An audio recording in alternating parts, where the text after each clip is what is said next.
Kapag ready ka na, jump ka na. 112.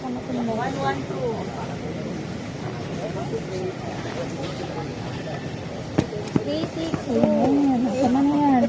Baka lalo maiyak sa inyo. Pero, maganda ka na